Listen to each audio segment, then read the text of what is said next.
Well, good morning, everyone. My name is Lori Ware, and I'm with Strong Communities and delighted to host our unique Genius in 33 on this very rainy day in Western Tennessee, this 18th day of March of 2020. We're so glad that you have joined us, and I am delighted to have the opportunity to interview the extraordinary Paisleigh Kelley DeVoe. And can't wait for her to share a little bit about herself with you. You're going to learn a whole lot today about the achiever talent and how it shows up through the prism of the top five of Paisleigh. So before we get started, I want to just acknowledge that we have been experiencing some mild technical difficulties and likely in reaction to so many people working from home that are not typically working from home. So if you've not had the opportunity to join us in the past and your situation surrounding COVID-19 are put you in a place to be with us, then know that we're really glad that you joined us and welcome to this incredible community. So as we get started with Achiever today, we always like to kick off with the Gallup description of this talent theme. So according to Gallup, people exceptionally talented in the achiever theme work hard and possess a great deal of stamina. They take immense satisfaction in being busy and productive. Does that description resonate with you, Paisleigh? Just a little bit more than a lot. Yeah. Love that. A little bit more than a lot. Yes, yes. And having had the privilege of working with Paisleigh, I can attest to her tirelessness in her approach to getting things done. So before we and also I want to just a couple more while we're on this does this resonate with you moment. When we think of achiever, there are some nouns that often describe the achiever talent theme, and basically who you are, how you show up in the world. And so, I want to share those with you, and then I'm curious if any of those really resonate with you. So laborer, worker, producer, doer, completer, and finisher. Mm. Yeah, I think doer and producer more than anything, completer. I am very bent on producing. So if a day goes by and I don't feel like I've been productive, often productivity is the measure of a good day for me. Uh-huh. So if I do anything that's markedly produced, even if I started something and didn't necessarily get where I wanted to be with it, I will feel like that is a bad day.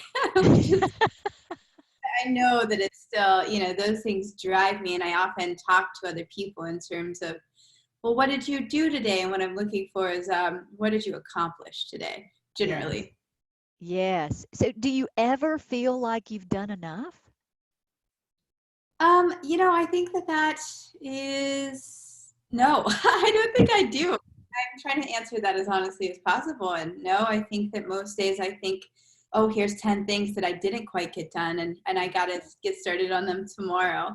I am practicing more grace with myself in that Mhm. regard because I think Ah, tendency to burn out.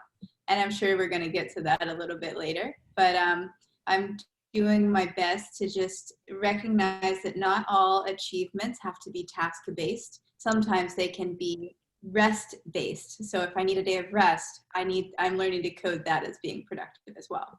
oh, I love that for you, Paisley. I love that for you. Um, it sounds a bit like you may have faced the same challenge that some others have shared with us around the achiever theme of what they call beach remorse. And maybe rest remorse would might have been historically a pattern for you. But you know how when we go on vacation and we go to the beach and we relax all day and we play and we have a great time, and we often hear from achievers that at the end of the day when they go back to the condo or house or whatever, that they have this just remorse of, oh my goodness, I've done nothing productive today, Mhm. right? And so one of the strategies that some put in place is to, when they make their list in the morning, is to put enjoy the beach on the list, so that when they come in, they have that completion of, yes, I did it. I did it. So are you a list maker? I am a list maker. I don't keep my list. I am very fickle with my list. I make them every day. I have one here. My today list, and I do this pretty much every day. Wow. Don't if I don't do this, I feel a little bit aimless. So I guess I don't do it every day. On weekends, I'm not that much of an achiever where I'm like, I need to write down the chores I need to do. That said, I have a whiteboard in my kitchen where I'm like, oh, maybe I do actually do that. And I didn't realize it until right now, because I do have a whiteboard and it says, we need to make sure that we go to the grocery and clean the yard this weekend. So it's really rewarding to me to check things off the list. I feel highly motivated by that. And I am always expanding on the list too. So like my day list just sort of turns into a night list that turns into a next day list. And I'm learning boundaries with that. So, but always a list, right? Always a list. So you mentioned you mentioned the motivation that the list provides you, and which reminded me, there are some adjectives around the talent theme of achiever that that people often report. So those are driven, diligent, intense, self-motivated, productive, ambitious, and independent. So, what most resonates among those for you?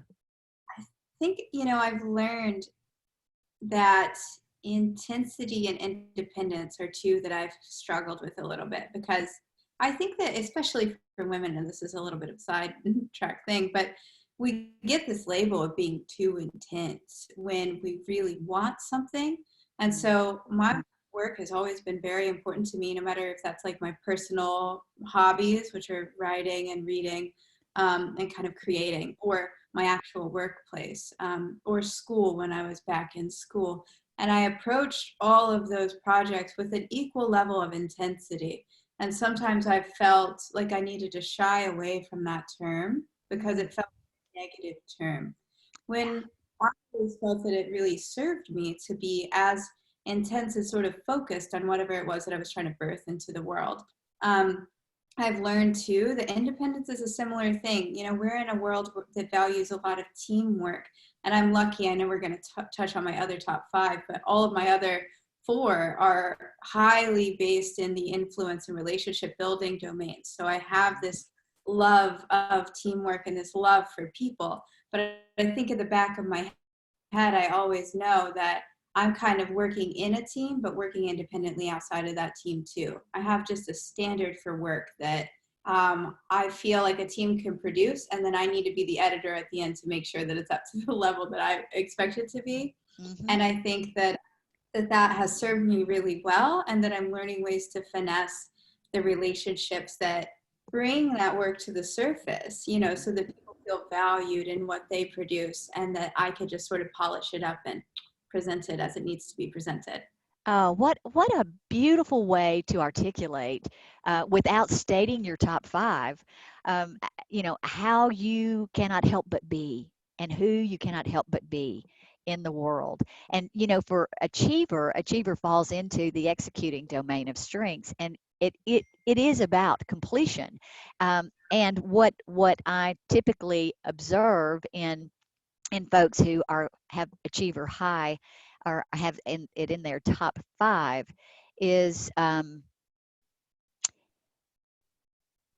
exactly what you just stated, that it's a solo act. It has movement within the theme. There's a lot of movement within it, a lot of intensity, focus, etc. All of the language that you just shared with us is resident within it.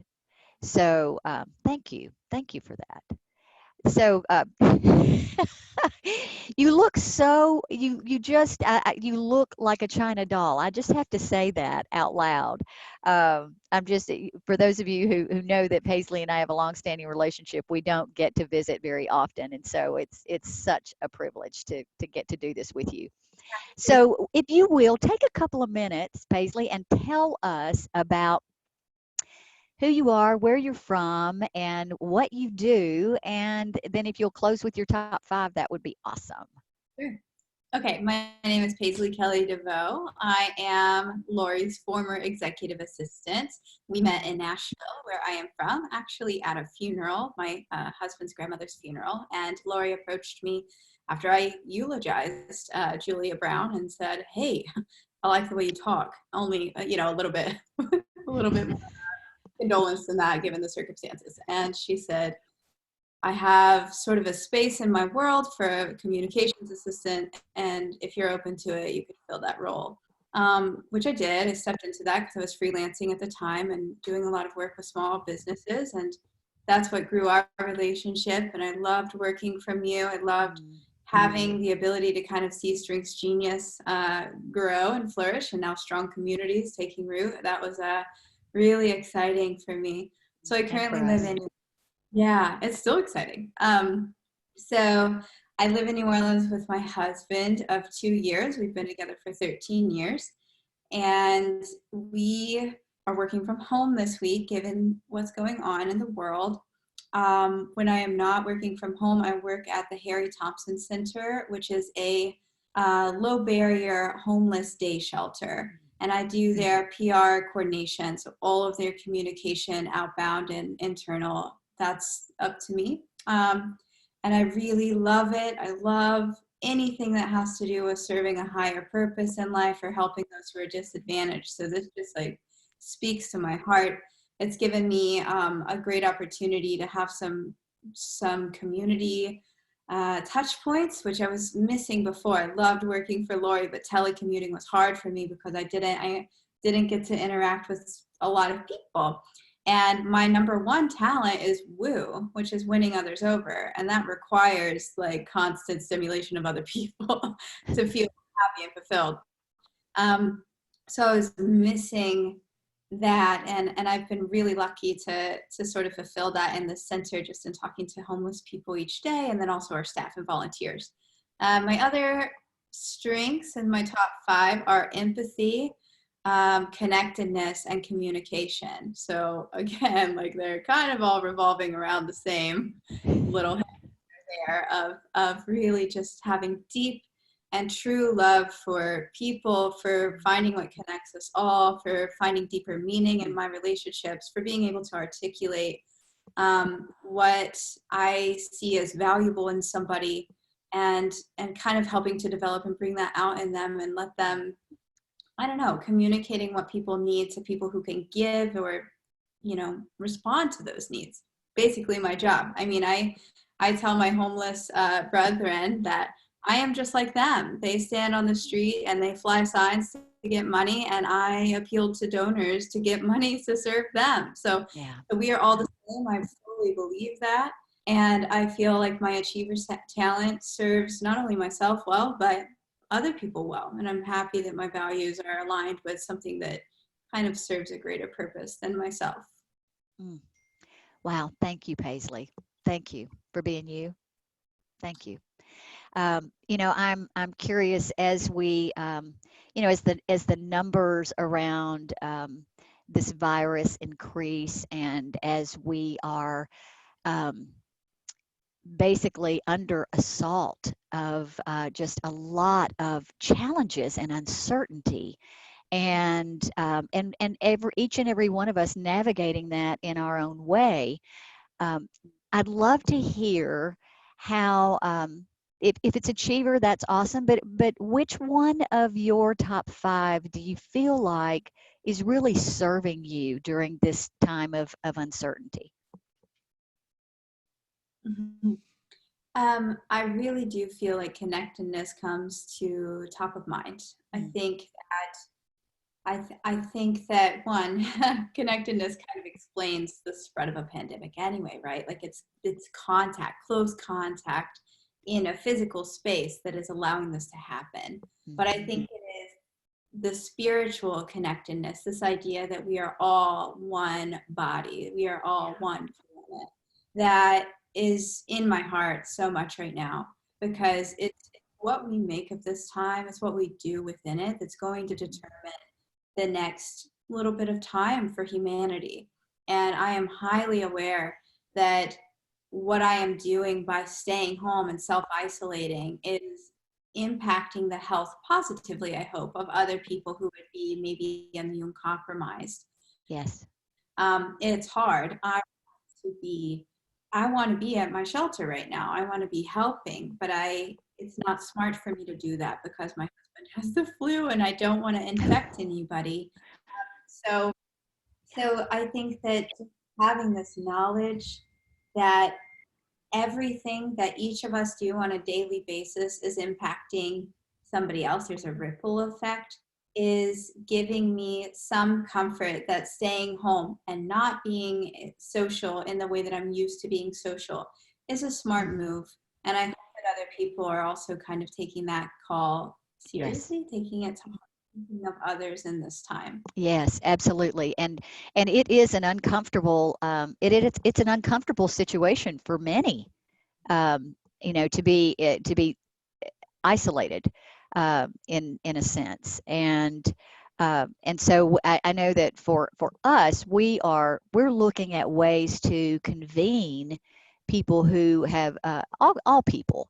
As you know, that's how we're built. Is we want everybody to have a seat at the table of strong communities, and so we're in conversation about how to convene people and how to support them through what comes naturally to them, and for them to really lean into what they instinctively do well and leverage that for productive and meaningful connection with themselves first. That you and I share connectedness. I mean, that's my number one, and I think is part of the richness of our relationship is this just this belief that everything and everyone is connected. And so we're seeking ways to support people and to provide connection for people that helps them navigate these waters. So thank you for sharing that. I'm equally curious if there's one of your themes that is posing a challenge for you during this time. Sure. Definitely. I think too. I guess woo, because that is such a strong impulse for me. I mean, I am the girl Mhm. who is going to talk to every gas station clerk and grocery attendant and mailman, and I just love to talk, and I love to connect and have that moment. So some of that in me is a little bit just feeling a little sad, but I'm Mhm. learning to redirect it. I mean, luckily for us, we have access to social media, so I've been a little more active on my social media, and that is really to support myself. Like I need some social stimulation there. Yeah, you need Um, that. You need that people feed, right? feed, I get hungry for it, you know. Yeah. So, and then also, we've just been moving a lot of our meetings online, so I haven't stopped having certain meetings. I organize a lot of different things to sort of build community in the city. One of them is called Femininity. And on Sunday, before there was sort of this self-isolation motion in the city, we got together and we sat 6 feet apart and we just had some discussion about like how grateful we were to be there, but how this is Mm, probably the last time for a while that we could do that. And then I've also moved some of our meetings online so that we could have a video conference like this and at least see faces. I think seeing mhm. faces and connecting like this is so important for me.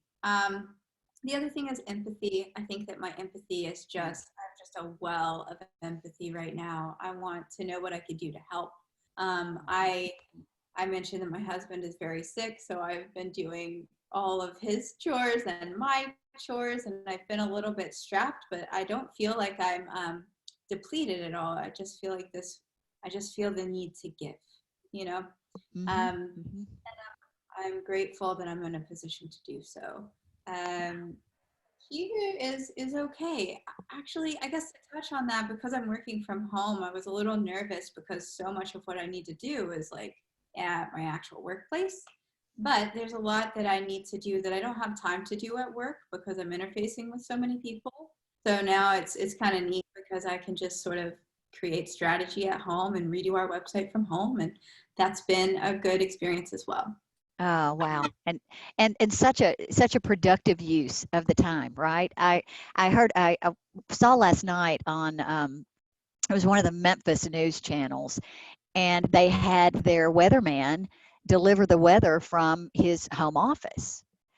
Because he and his wife Mm-hmm. have just come back from some international travel, and they're self isolating, and he said, honestly, I think I've gotten more real work done being at home. And so interesting lessons and observations that we're all making, right, as all of this unfolds. And I really appreciate the way your achiever is showing up for you, because it keeps you in forward motion, and you have some highly sensitive themes as well that in their raw states might make being at home, working from home, an extra challenge for you, especially during a time of crisis in the world.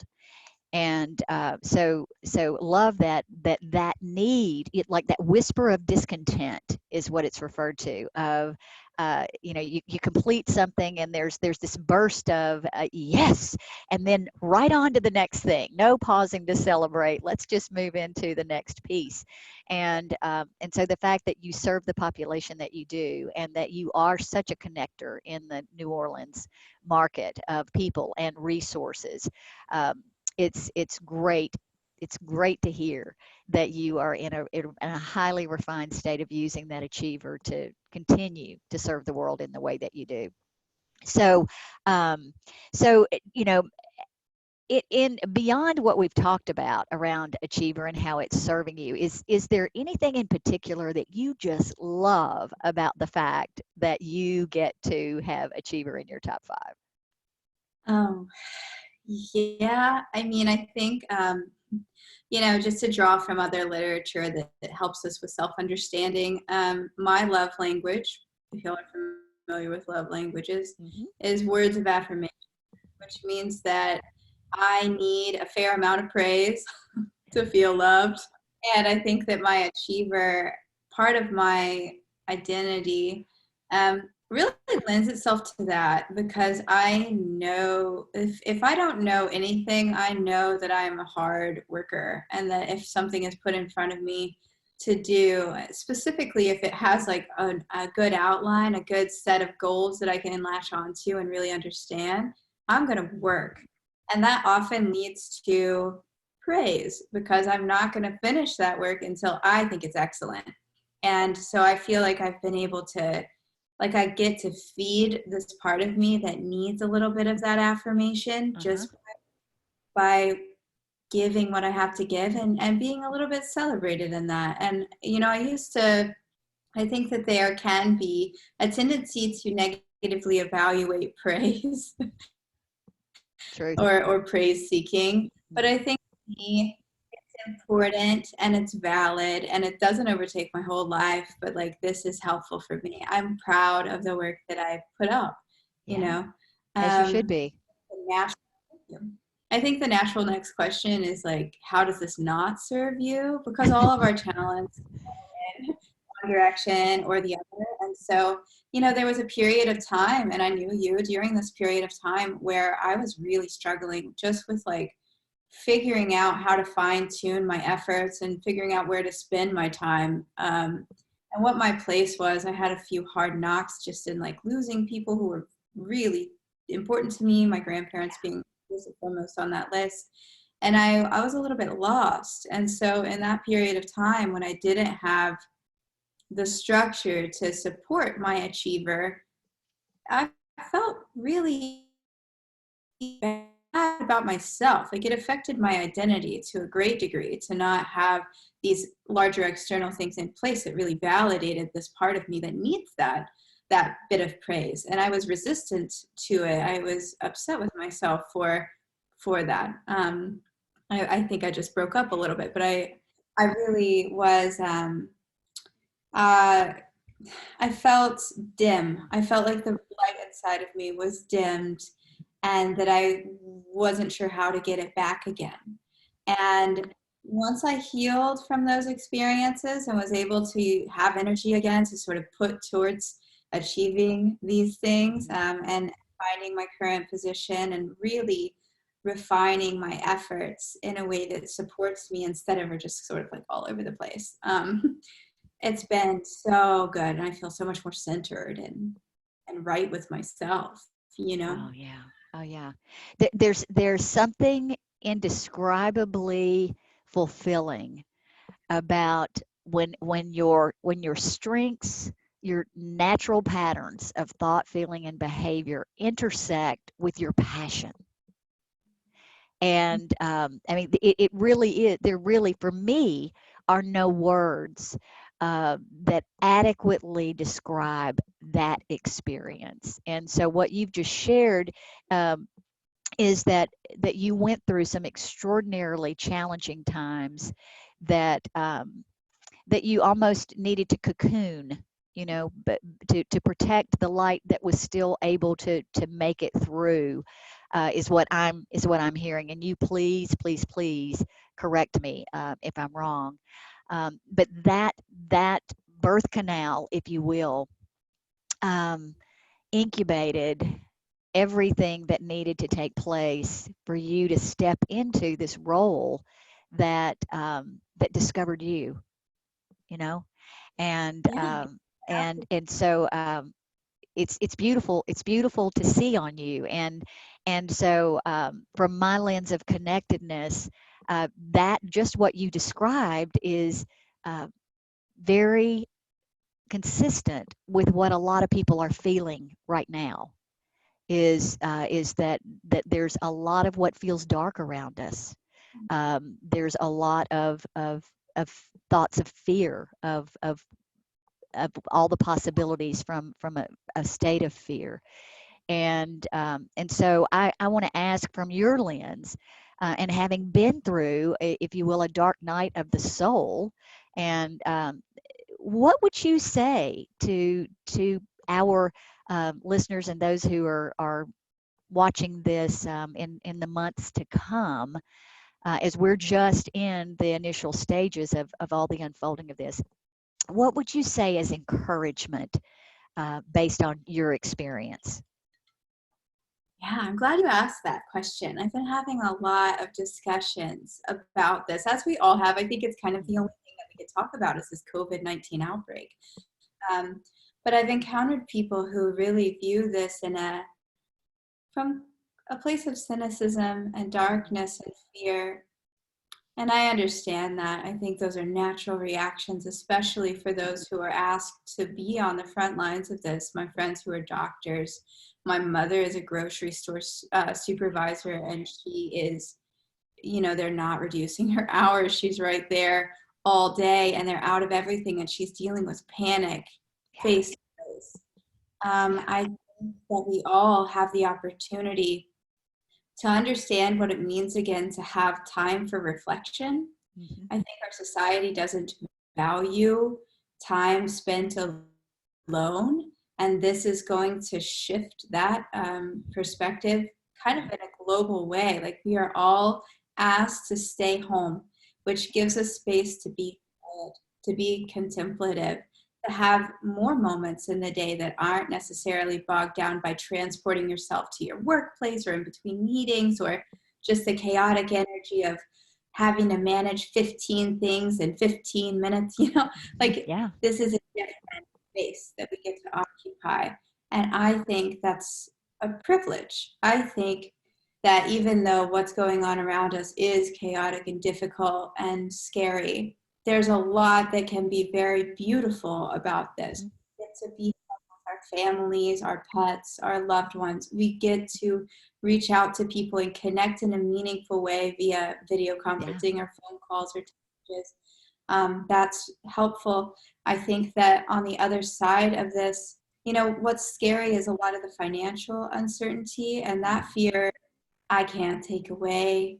Right. But I do people are coming together to provide resources. I know that there are people who are really worried about the gig economy and people who work therein, and they're creating spaces to fund those people. So like moving our sales online or just exploring new opportunities to get our business out there Yes. is going to be really good, I think, for people in the long run. And Yeah. I just try to always refocus on what are the positives here. Even the fact that Italy, like in Venice, the canals are clearing up because there isn't as much boat traffic. That's a good thing. So, Yeah. yes, Yeah. it's scary. It's easy to get lost in this idea that we don't know when it's going to end and we want life as normal to resume. But, I think getting to the point where you just accept that this is right now, this is what is a good opportunity to ask, what can I do today to comfort myself? And what can I do to comfort other people or make space for their success? I think having that orientation is a lot better than stewing in fear. Oh, absolutely. Absolutely. So beautifully spoken as always. As always. And Paisley, what you and I know is that where we direct our focus, whatever we focus on, expands. And so, what an extraordinary opportunity we are in this moment to be mindful that in this very moment, just to come back to our breath and come back to our center and to acknowledge in every moment that we have everything we need in this moment, and to stay centered in that, and to focus our thoughts on what is going on around us that is beautiful. I mean, some of the stories that I've heard about just incredible acts of kindness, and I heard a woman say just this morning that someone had shared with her uh, that they are recognizing already that the whole family being at home, they're returning to family. They're connecting with each other in meaningful ways, and where everybody has historically been on this rampant path. Even the children who sometimes parents are just running 900 miles an hour to get them to all of the sports teams and the creative or artistic pursuits that they're learning.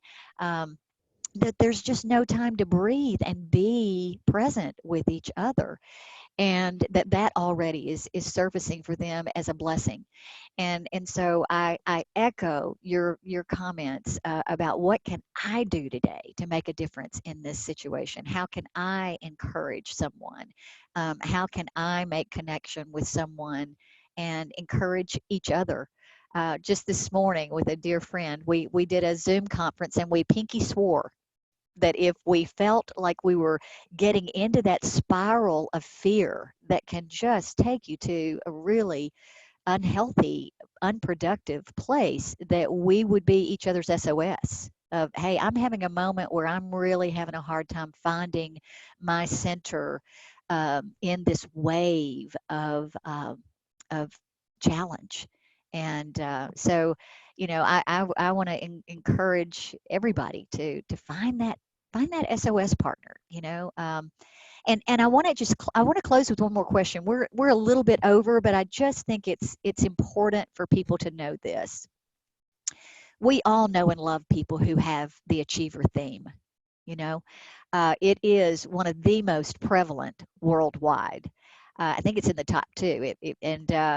And so, what do you think it's important for those of us who love people who have the achiever talent theme in their top five? What is it important for us to know about that theme within you, and how can we support you through this um, by honoring your achiever? I think that's the hardest question we've asked so far. Oh, Um, sorry. okay. It's just let's see. I thought about this one. This was on our prep list, and I was like, I don't know. I mean, I think maybe giving some space for independent work is helpful. I Mhm. don't do very well when I'm doing a project and somebody comes in and they want to overtake it. I don't have a good job of like, I don't do a good job of letting that go. So maybe to understand that that isn't just because I think I know it all. It's just like I'm in the middle of a process. And if somebody comes in and sort of takes something away that I've been working on, I have to restart my process. And that's kind of hard for people to understand. Like when I do something, it's start to finish. I have like an idea when it starts of what I'm going to be doing throughout. So that would be helpful. And then also just to have some like grace and support um, for in teamwork. I prefer to be something of an editor. So again, like I want everybody to Uh, participate in whatever it is that we're supposed to be working on together. But I like to have the last view of whatever it is before it gets sent off to my boss or whomever, because that makes me feel comfortable because I have a quality check. I think that respecting that role for people or in a personal domain, like if your wife or husband is an achiever and it's a weekend and they want to clean the yard, that's very important to them. They need to feel productive. So yeah, don't feel yeah. like, encroachment on your relaxation, but maybe just give them the time and space and praise for getting that done because it was meaningful to them. It made their day feel like it had a purpose. So I want to be clear. I want to be clear about this because I may have just heard what I wanted to hear, which is if I'm in relationship with someone who has achiever and they feel the need on Sunday afternoon to go clean out the flower beds, that is not an ask of me Oh, to be a part of cleaning out the flower beds. But it would be helpful or appreciated if I celebrated their completion of that task. that's right. Yeah, that's what I would say. I think that because of our independence, relative independence as achievers, we're okay to do the work ourselves. But if you brought out a glass of water and said, "Good job, honey," like that would go a long way. So, Oh, yeah. I love that. Listen, I'm a great water girl.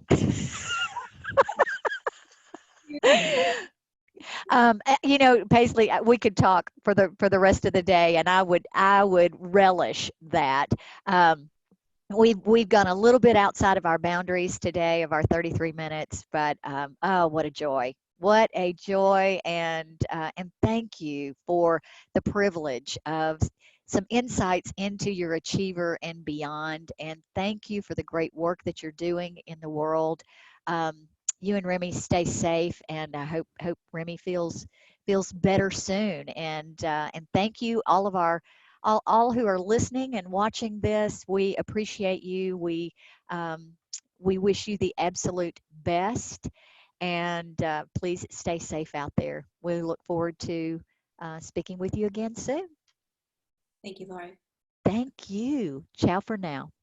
Yeah.